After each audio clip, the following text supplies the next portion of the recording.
Good afternoon. Good afternoon. You were brought on to analyze a March 31st conversation between Avery Bancroft, Cordy Hyde, and Mickey Keenan. In fact, I was hired by defense. Now, if I were to show you that transcript, would you recognize in court today? I would. Permission to approach opposing counsel. With the defense side.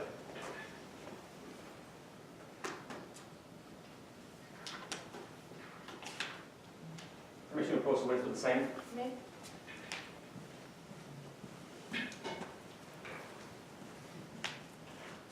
Now, I'd like to bring you back to something you mentioned under direct examination. That was the best practices. Now, you said that for best practices to be met, open-ended questions have to be asked. Yes, near the beginning of the conversation. Meaning that if Officer Keenan were to make a statement towards Avery Bancroft telling them what to do, it would go against best practices. I guess it depends on the context mostly. I would have to know exactly what you're referring to make an ultimate conclusion. Oh, all right, Dr. Warren. Now I'd like to bring you to line 57.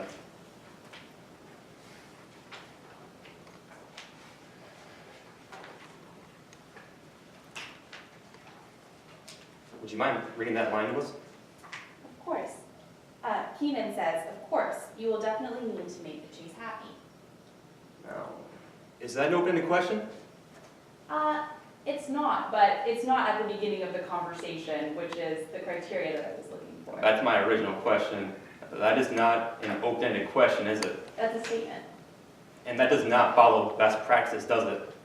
In fact, it still follows best practices. What I described as best practices was open-ended questions near the beginning with more directed statements as the conversation progressed.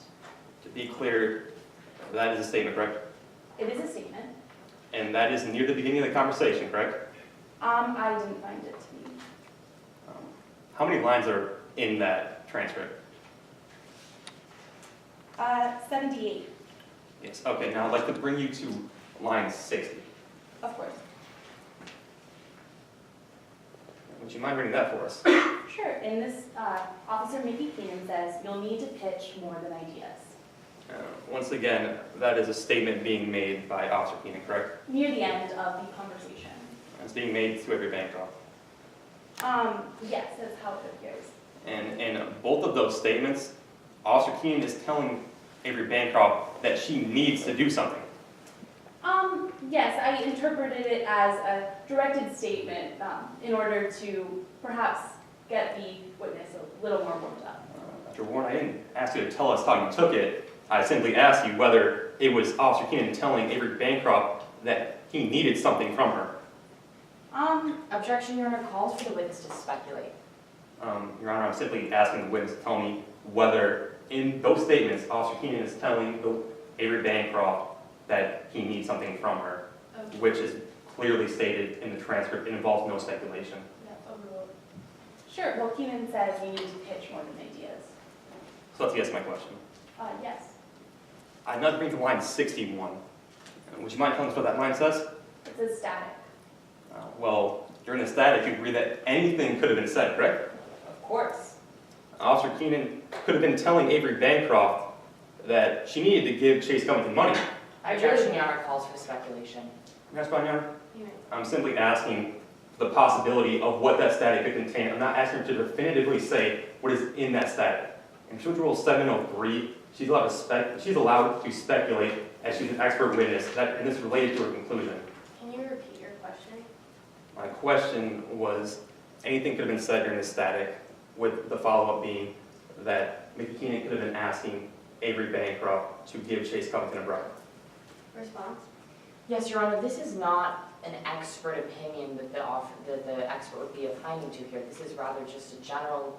The opposing counsel is asking her to speculate as to the possibility of something happening.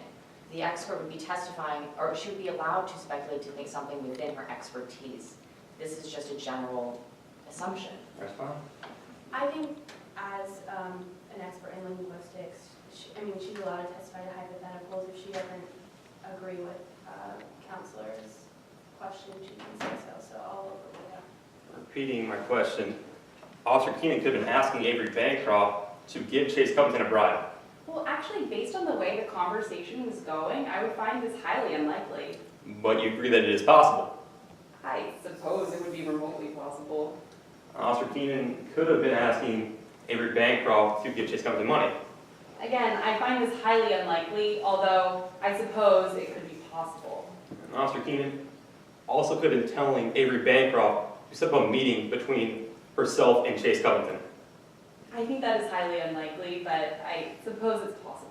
All right, so you're saying that's highly unlikely that Officer Keenan could have asked Avery Bancroft to set up a meeting between herself and Chase Covington. Well, no, I'm saying I think it's highly unlikely that Officer Keenan would be trying to coerce Avery Bancroft into something that she did not want to do at this point in the conversation. That was not the question I asked. I did not ask you about any coercion into doing something that Ms. Bancroft did not want to do. I asked you whether it was possible that Officer Keenan could have asked Avery Bancroft to set up a meeting between herself and Chase Covington. It's possible. All right, now I'd like to bring you to the point immediately after that static. Would you mind telling us what that says? Of course. Officer Bancroft says, all right, talk to Chase and we can set up a meeting. And to be clear, who said the statement immediately before the static? That was Officer Keenan. No further questions. Thank you.